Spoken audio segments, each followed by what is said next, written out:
Hello, everyone. This is Auto Asphyxiation. This is Lark. And Kimberly. Yep. First we want to say, our hearts go out to Union County. It was a horrible um mass shooting this weekend. That And I'll just say this, and a lot of people kind of have this, when you're on Reddit and on social media, they kind of talk about like, oh, New Jersey is getting worse, blah blah blah. New Jersey has some of the most stringent gun laws in the country. Yes, New And Jersey has actually, extraordinarily strict gun laws. yeah, yeah. This is, I mean, being from, and it's kind of funny because they're like, you're from California, you're from Nanny Gate. I'm like, I can get a gun anytime I want. California. So what do you mean Nanny Gate? That's you guys in New Jersey. But that being said, we're still in interesting times. Things do happen, but this is actually extremely rare in New Jersey. And So again, our condolences to what happened. And not like that, not like anyway, but I mean, to be, whatever. Um, there is, I think something's really interesting is that since Mikey Sherrill, Governor Mikey Sherrill has been, I'm kind of redundantly saying, I just said Governor Mikey first. Since Mikey has been governor, she's been on it in regards to transportation. She has Um, been. just, you know, fighting for our funding, getting our funding, having even like having the saying you need to figure out, you need to clean these stations. You need to like be well essentially we had a listening session, and we could go and we can tell them what the issues are, what our problems are at New Jersey Transit. I mean, I'm kind of shocked this hasn't happened before. Like there wasn't a listening session. I mean, because we just got kind of like this customer service advocate at New Jersey Transit. And for her to be like, hey, you need to talk to the customers and see what they need, see what they want, see what the problems are. And I actually went to one of those events. And it's a big deal. And it's I feel like, oh, what, and then I'll let you kind of go because you're kind of getting ready to go on your transit journey. So, I noticed that they were cleaning up the stations. And there was another point that I wanted to bring up, and I can't remember.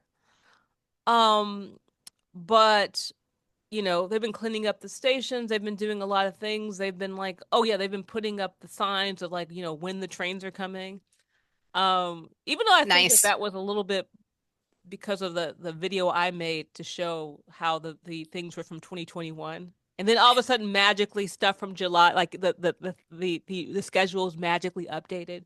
Not saying this was just me, but I think it was. Which is kind of funny because it's like it's weird to like for us to have shows and we do videos and then things change and then no one acknowledges that our show exists. Clearly they were watching it. So somebody's watching. Yeah, yeah. So I mean, you're kind of beginning on you're going on your transit journey. And what are your thoughts? I mean, I know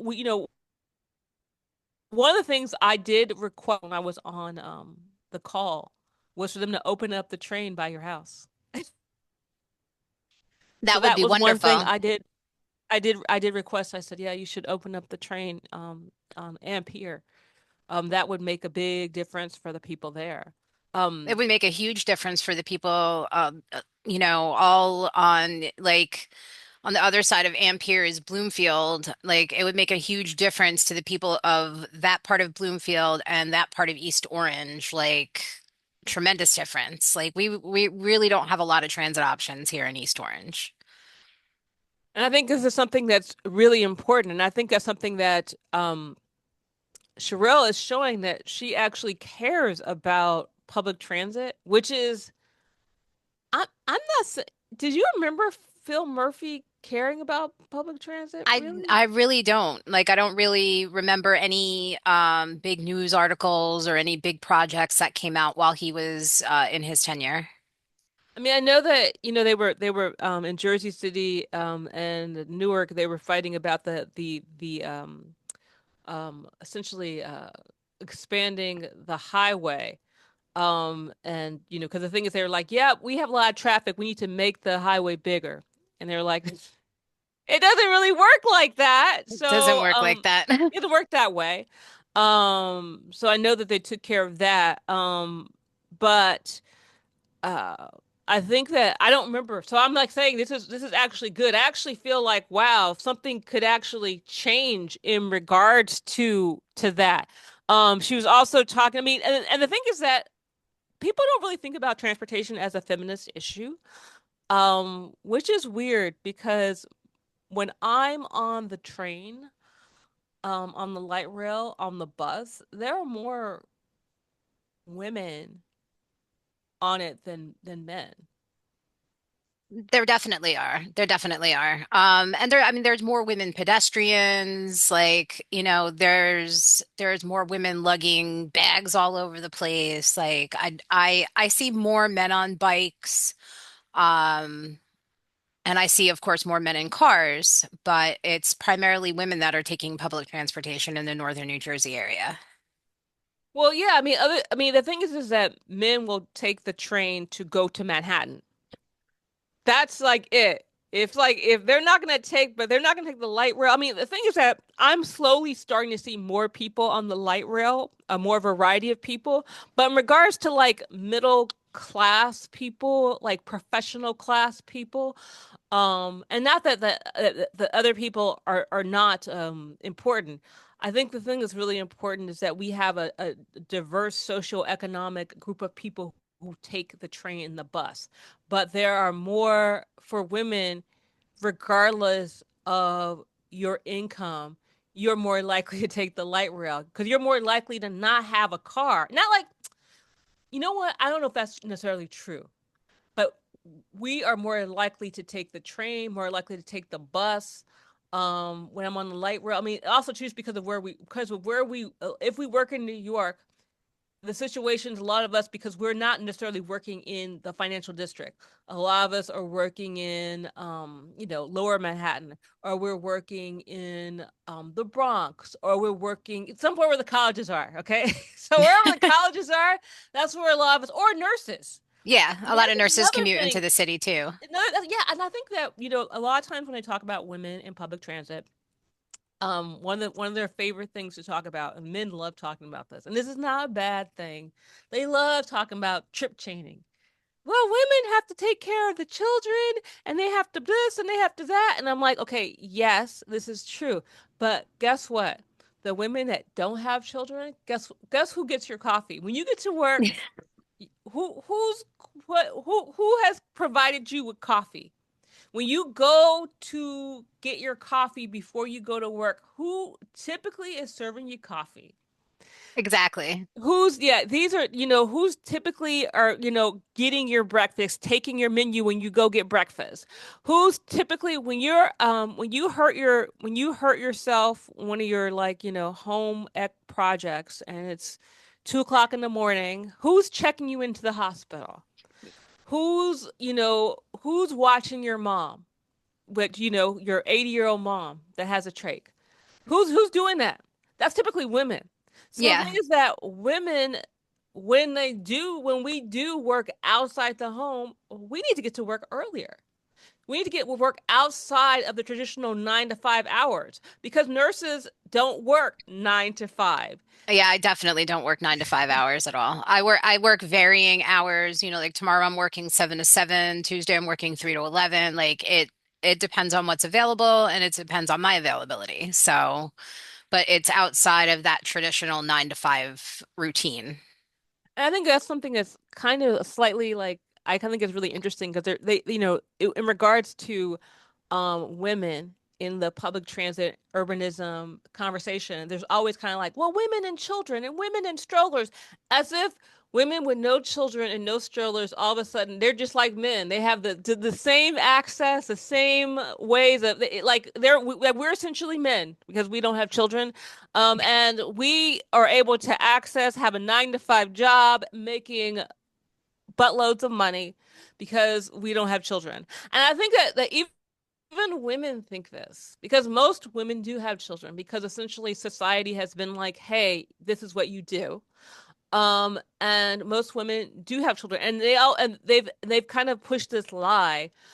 The reason why you have are not successful or haven't done what you wanted to do is because you have children.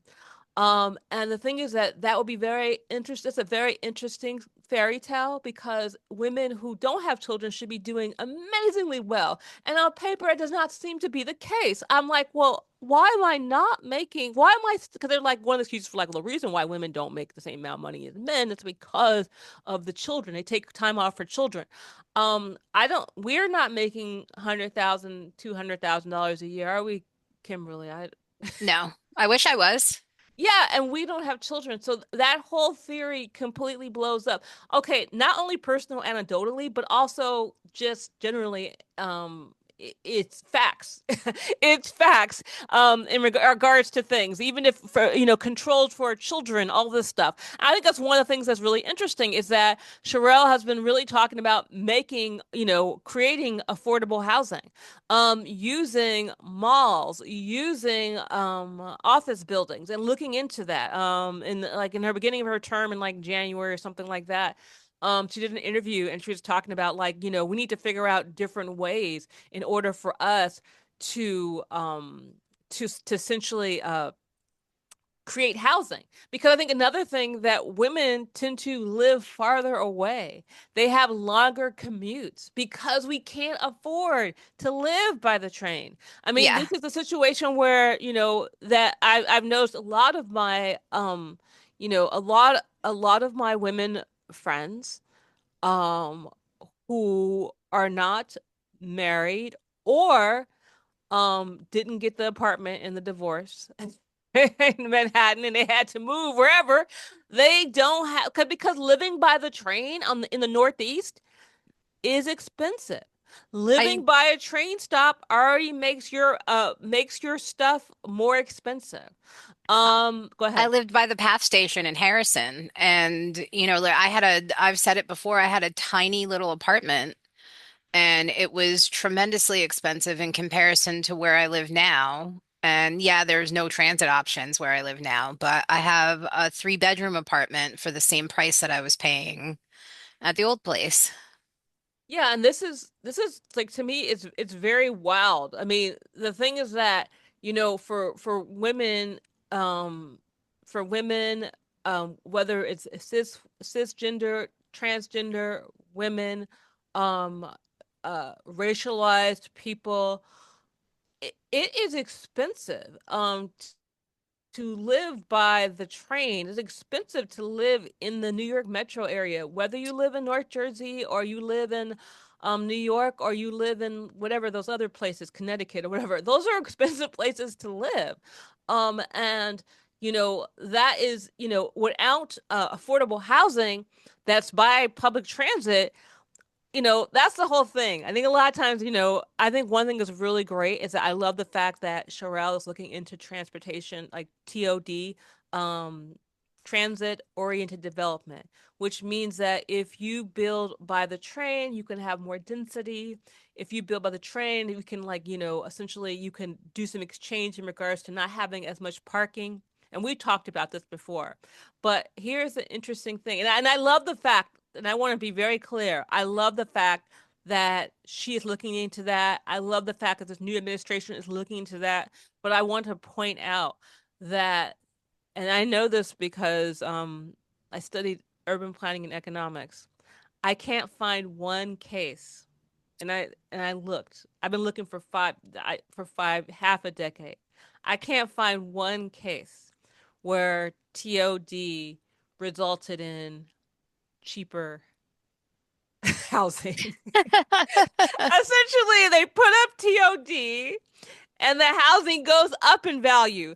Now, of course, what do you call it? Correlation is Does not not e always causation. That's what they call it. Correlation is not always causation, just because, but this is happening. And the thing is that they build housing by public transit, and people who have money who work in the city are like, I want to be by the train. And then what happens is another interesting phenomenon that happens.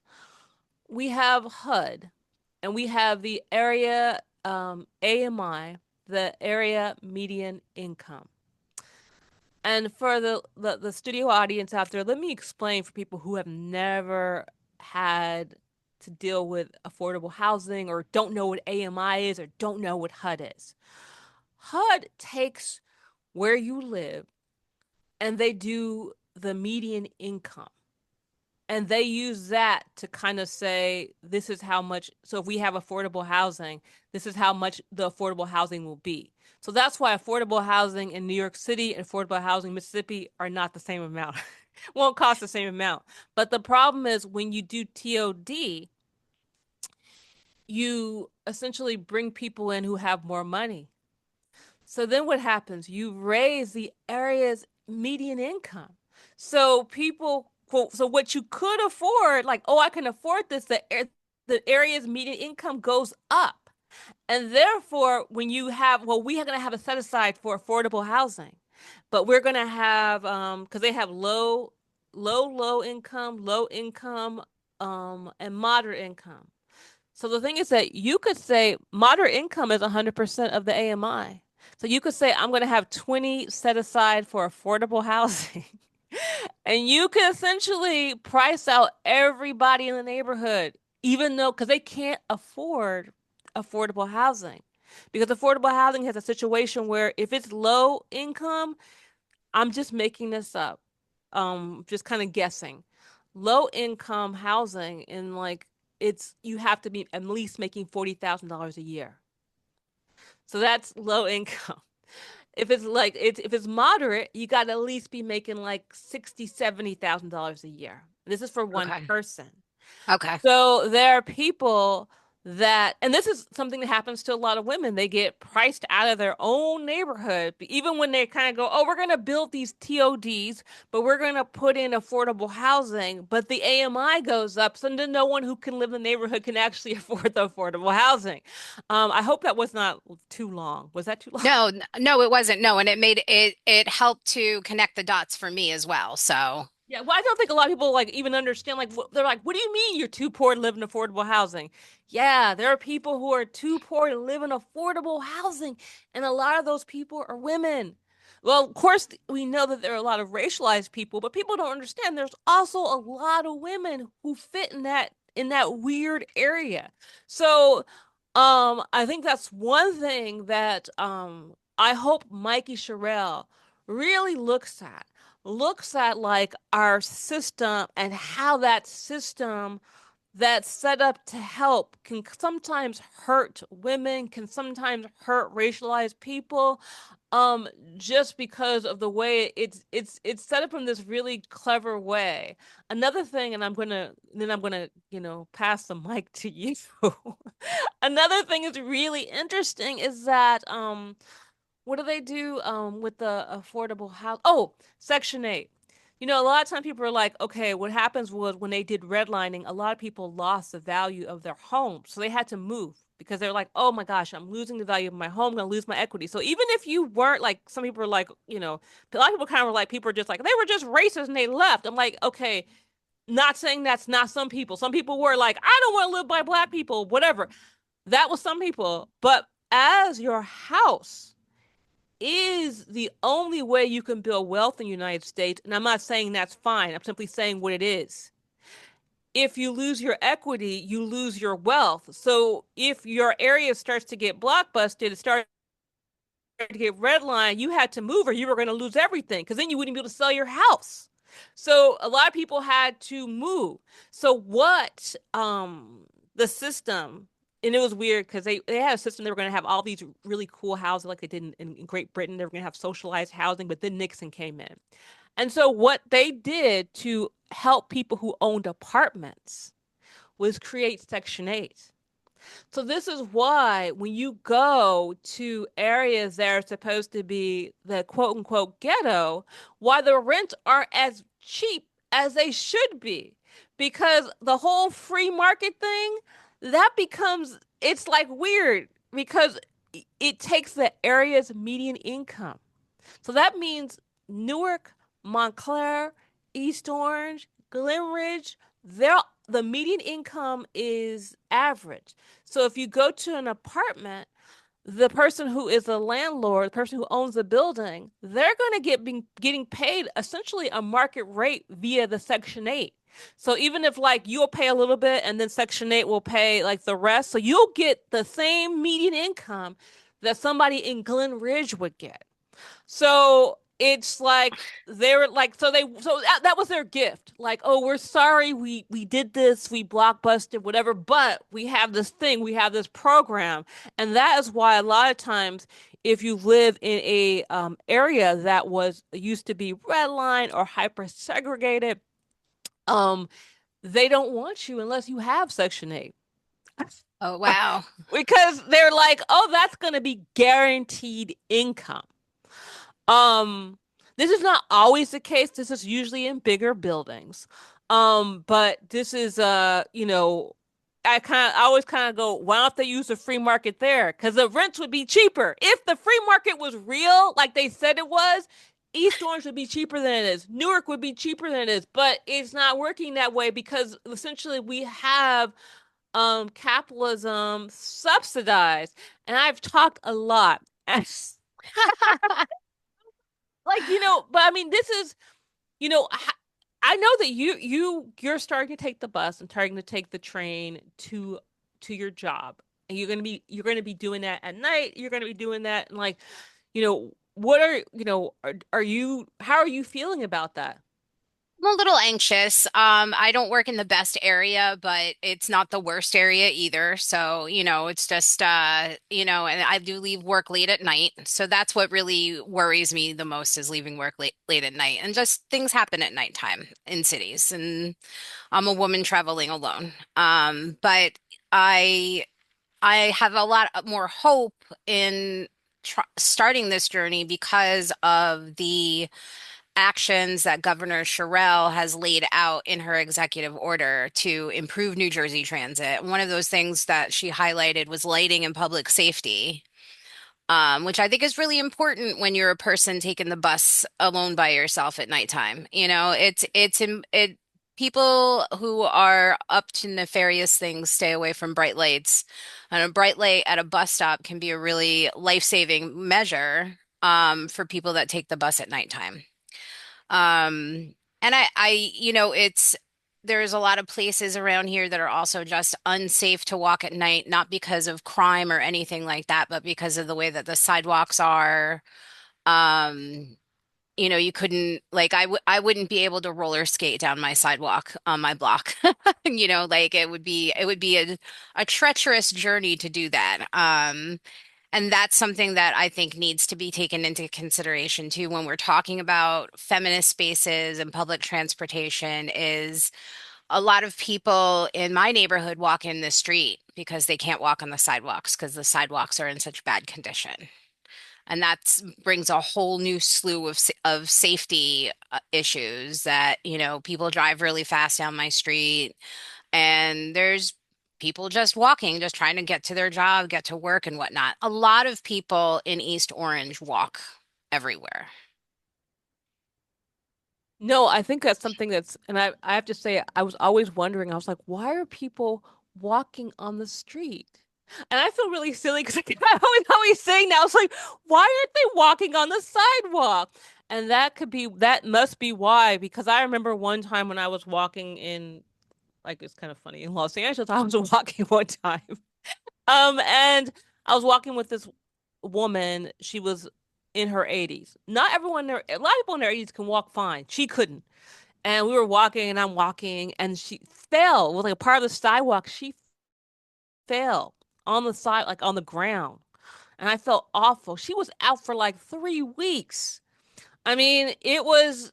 it was bad. And I don't think people quite understand. I know that one of the things that they said they were going to try to do, and unfortunately, not unfortunately, great, they're starting it in Bergen County, the micro mobility where they have kind of like that half a mile, like that last mile situation where it's kind of like you're doing a lot of walking. Like how do we connect those people? And they're doing these micro transit, like little, I guess these little shuttles and vans to get people to the light rail, get people to the bus stops, but they're starting it in Bergen County. And I'm hoping that I always am very frustrated that they don't start stuff in Essex. Um, I agree because something, a service like that is much more needed, I feel, in Essex than it is in Bergen County.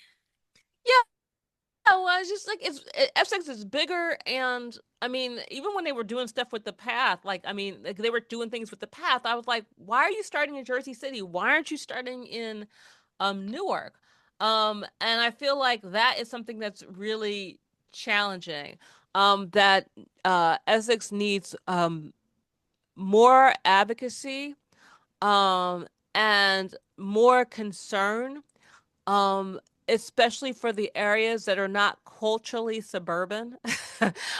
District 10 needs a lot of support. They can't do it alone. It's kind of like a lot of people kind of go, well, Ross can do it. I mean, I'm amazed at what people put on Ross Baraka, who is the mayor of New York, of not maybe I said New York, mayor of Newark. I talk. Their schools are breaking down. Well, Ross could fix it. Penn Station, Newark. What about Ross? I mean, literally, I mean, everything that's going. Essentially, if the black community is having any issue, regardless of what location, it could be in Montclair, it could be in East Store. Ross Baraka could do. I'm like, well, I didn't know that's how this worked. That's a lot to put on that man. Exactly.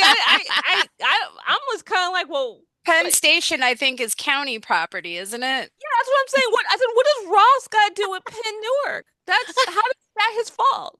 I mean, it's just wild to me. Like it's just kind of like, anyway. But I mean, I think that that is something that the state and the county have to realize that Essex is, well, all of Essex should be cared about, not just the people who are in Glen Ridge and Montclair and they're going to the train. Like, and especially not just the men who are going to Manhattan. And I know people are like, well, that's not everybody. I'm like, look, I'm not saying that no women or no racialized people go to Manhattan. I'm saying they make sure that the people who are men, who are white, who go to Manhattan, that they do not have an unpleasant time. So if you happen to take the way they're taking, things are better. They're not perfect. Like I said, I always tell people, I don't want to tell people that, I always think, oh, New Jersey public transit is great. Because I'm from LA and I have low, low, low. I have my standards are to the ground, to the ground. Like the bus showed up. Oh my God. It doesn't smell like pee here all the time. Uh, there's no human feces. Good for me. My standards are low. That's why I don't really talk. I feel bad talking about it. I'm like, oh, this is great.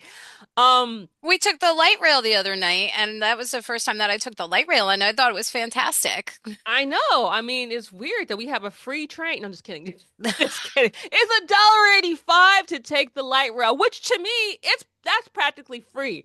A dollar. If you tried to drive your car to Newark and park your car, that'd be like 20 bucks. Exactly. And then just driving it around like where am I parking? Where am I going? Like that, the aggravation, whatever. I mean, and I think the thing that we have to remember is that, there are different ways that we can do things. I think one of the things that Nikki Sherrill should really look at is, and just not even Mikey, sorry, I do keep doing that. Mikey Sherrill that we should look at is that you know, we we know transportation oriented development. We know when that happens, what happens? The property value goes up. So that means that what we should do is when we do TOD and we have like mixed use property and we have like kind of like when Harrison they had mixed use and they had like businesses and all that stuff. Yeah. I feel that we should do land value capture. Essentially, get fees from that. We know they're going to make money. We know things are going to go well. Use that money to subsidize afford real, I want to say real affordable housing. And I don't want to use AMI. Use the neighborhood median income instead of the area median income. So if you're in East Orange, get the median income in East Orange and use that as the metric rather than factoring in Montclair and Yeah. Glenridge, especially since people in Montclair literally make 100% more. No, the median income between East Orange and Montclair is a world away, It's a wild. world So away from so each to, for other. when you're doing a if you're including Glen Ridge and Montclair into the same area, and they're in the same area. So they use the median income. So they're using income from Glen Ridge to essentially for East Orange. So essentially when they have affordable housing, it essentially blocks everybody from East Orange out of that affordable housing because their salaries are so low. But I'm saying we know that when we do TOD, we know that that actually makes the property go up. Let's use that knowledge that we know so that we could capture that money, that funding, and use that to subsidize either better public transit, socialized housing, all that stuff. And another thing that happens too is something I want to tell people about is that, and this sounds horrible, and you kind of people are like, I think I'm being gentrified out my neighborhood, and you're just probably, and I'm like, yeah, you probably are. And I always tell people, I have on shorts, everyone. So when you saw that, that wasn't today or anyway. So the thing is, I think that I want people to know is that if you're to order for people to like your city to borrow money in order to build things, in order to create different projects, your city has a credit rating. And something that's really horrible is that if the people in your area have lower income, your credit score is worse. Your city's credit score is worse. So it costs you more money or when you do projects because when you borrow, your interest rate is higher. So like a place like Glen Ridge, if they want to build something, which they won't, but if they want to build something, their interest rate would be lower. So if like Newark or East Orange wanted to do like some kind of cool like socialized housing, they'd be like the interest rate would be so high it would actually, they would lose. They would it wouldn't be valuable to them. So essentially what they want to do is bring in people who make more money so they can like essentially raise their city's credit rating. People are like, "Oh, that's not happening." Yeah, that is happening. That's happening. It is happening. There's even developments that are coming up in pockets of East Orange, that are like definitely like similar to the ones in Harrison and all across Essex County that everybody's seeing. And they're getting big tax abatements rather than, paying their fair share into the community. And that people are getting priced out of their homes around those developments. I mean, yeah, I mean, we need to like in order to like, we need to change how we do credit ratings for cities.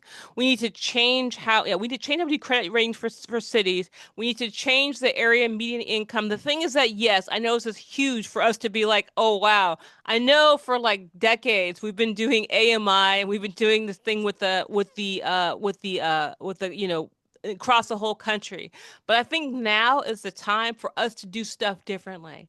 I think now's the time for us to look at like the fact that East Orange, the people in East Orange, the people in Newark don't drive, that should be looked at as a favorable thing that should actually just do something that a metric that actually helps them actually get funding, a metric because it's like, oh, you're helping with the climate crisis, fewer people are driving. Why can't that be some kind of credit or subsidy because essentially the amount of money that climate crisis harm does is costing Newark and costing, not Newark, costing New Jersey money and funding. So the fact that fewer people in your area drives should be a positive, not a negative. So we have to change the kind of metrics that we use. And I know that I'm being going way deep into the to the weeds a little bit today with like economic stuff, but I want to tell people that there are, because people kind of think like there's only one way we can do this.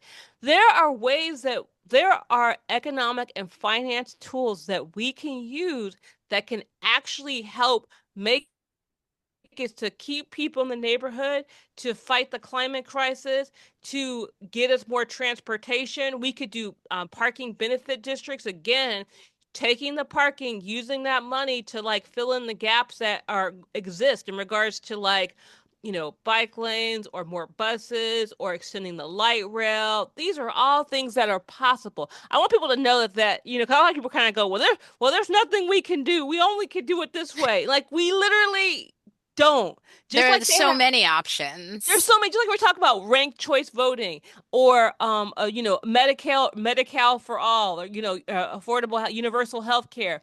There are finance tools that we can use to actually change the rules so that essentially we it's not set up so that places that are more urban or the people have less money and they have been essentially defunded and redlined, that it won't keep losing. The way the game is set up now, those areas are going to keep losing until they gentrify everyone out the neighborhood. Because the thing is that people are like, oh, if you can't if you have to borrow and the interest rates are high, they'll say, oh, your politicians are not smart, so whatever. So essentially politicians are like, well, how can I make it so that I look like a good politician? Well, if you want to look like a good politician who's financially sound, you've got to gentrify everybody out your neighborhood. And you got to make all these weird deals. You got to have like pilots. You got, because that means, oh, I'm a good mayor. I do good things. And the thing is that actually, if we start educating people on how the political economy works, on how finance works, so that way when the media starts going, oh, this person's irresponsible, they did this, that, and the other, we could point to, oh no, this is what he was trying to do, or this is what she was trying to do. Um, yeah, and that's again, I was talking a lot today. I'm It's so sorry. it's okay. Well, city credit ratings work the same as, I mean, the same as like personal credit ratings work. You know, people that make more money have better credit ratings and get lower interest rates, while people that are living in poverty and may not be making as much money get really outrageously high interest rates so that they can't afford to pay off, and that puts them into more debt. It's a financial trick that they're all playing on us. Exactly. And the thing is that cities work that exact same way. And we got to figure out a way that we can do this differently, especially for areas that have been historically preyed upon by preyed upon by certain people, developers or whatever. So, I mean with that, we did try to talk a little bit about, but I mean these are all feminist issues because these issues disproportionately hurt women, disproportionately help hurt racialized people, disproportionately hurt disabled people. And these are things that, I hope that, we could bring to the table with Micah Sherrill so that we can actually have, the just and fair North Jersey that I know that could it the thing is that, North Jersey is a beautiful place. It has the largest middle class in the country.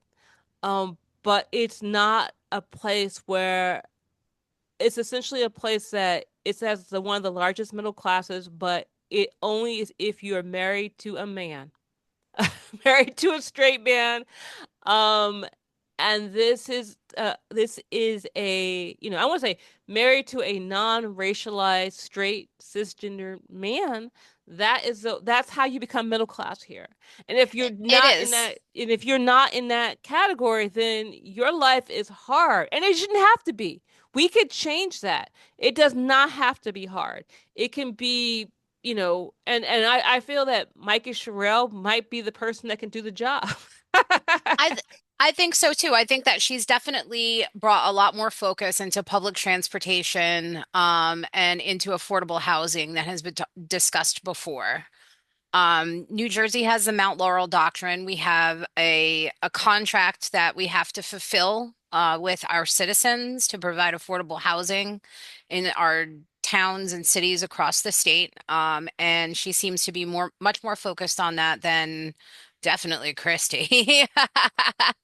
Um, but I think and I think also that, we don't have to label policy as explicitly feminist as long as it is benefiting and can be viewed through a feminist lens as benefiting women and racialized people, and oppressed people throughout the state. I think actually right now it's a bad idea with the regime that's going on. I think it's actually kind of a bad idea to label anything as specifically feminist if you want to get it to pass, because some frothing right-wing MAGAs will come out of the woodwork, and say that it's DEI or some other such nonsense. But so I don't think that it needs to be explicitly labeled as such.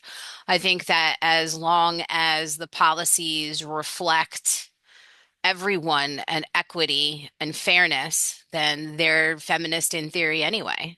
Yeah, yeah. I don't think she'll ever say that. I I think it's like, I'll just be like, oh, we'll put the label, and she's like, oh, I don't think she'll ever. I don't know if she'll. We'll see. We'll see. We don't know. We don't know. We never know what might happen. We never know what might happen in 2028. We will see. It'd be funny if she became like one of the biggest, well, like I said, I think that this is, I have great faith in Micah Sherrill in this, in making this. I mean, I liked her budget. I liked what her budget looked like. And we'll see what happens though, because people are gonna be fighting for stuff because just like no, because in like Bloomfields are like their taxes are gonna go up for our schools, and I'm like, well, you could save parents money if you were under Abbott, but then You, I have been seeing a lot of chatter online about consolidating school districts. So that idea is out in the community and people are talking about it. And it's so far the comments and threads that I've seen about it are positive. And it talks about saving money through consolidating, and you don't have as many administrative fees that you have to pay then, like things that we've discussed on the podcast.